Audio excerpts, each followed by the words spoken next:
I was just sitting at the table, and the mother of the groom comes up, and speaking of dancing, wants to dance. She starts dancing. She's dancing around with all these other people, trying to get everybody to dance, and she comes over to me, right? And I just met her today, right? We're not close or anything, but I did the wedding, and so she felt like she knew me, and so she's trying to get me to dance, And I'm like, I had that awkward moment, right? Where I had to choose to dance. Am I going to choose to dance or not? And I actually had a choice. I could choose to stay here and stay seated, or I could choose to dance. I chose to dance. And I got up and I started dancing with her. And as soon as I got up, now it always happens, Tracy pulls out her phone, starts Snapchatting me, right? And I'm like, I hate this. There is nothing I hate more than being Snapchatted in my embarrassing moments of dancing. And I know I'm not dancing that beautifully, and there's not that much of a groove here. And she's doing it, I'm like, and so again, I had a choice. And my choice was I can go sit down and have her Snapchat me sitting down in humility, or just go for it and, let her keep doing it.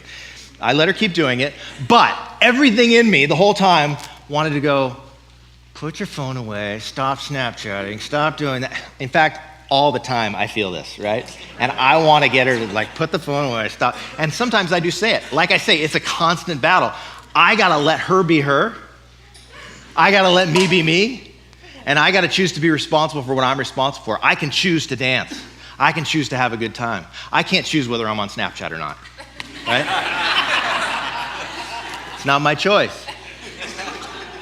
It reminds me of a story that Tracy told me. Her friend went to a counselor. She was going for counseling to try to get help with her relationships. And she said it was really helping her. She was learning about boundaries and learning about how to be a powerful person and take responsibility for her life. And she said, about the fourth week into counseling, the counselor, just right in the middle of her session, just ripped this nasty fart. Seriously, loud and smelly, right? And just kept a straight face, didn't say anything about it, just sat there and just didn't apologize, nothing.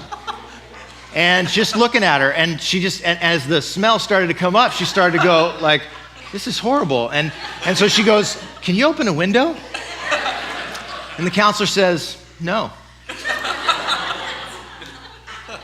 And she's thinking, this is horrible. What? She says, can you open the door? And the counselor says, no. And she says, I made up my mind right then and there, I'm never going back to that counselor. And Tracy was telling me about this, and I go, that's brilliant. That's the best counseling technique I've ever heard of for teaching someone that they have to take responsibility for themselves. Because what? Can you open the door? No. But you can.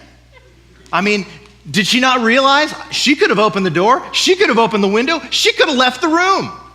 She has responsibility for herself, but she can't control the other person. Listen. You can't control other people's flatulence, but you can control where you put your nose, right? It's your responsibility to take care of you. And if you don't get anything else, that's what I want you to get today.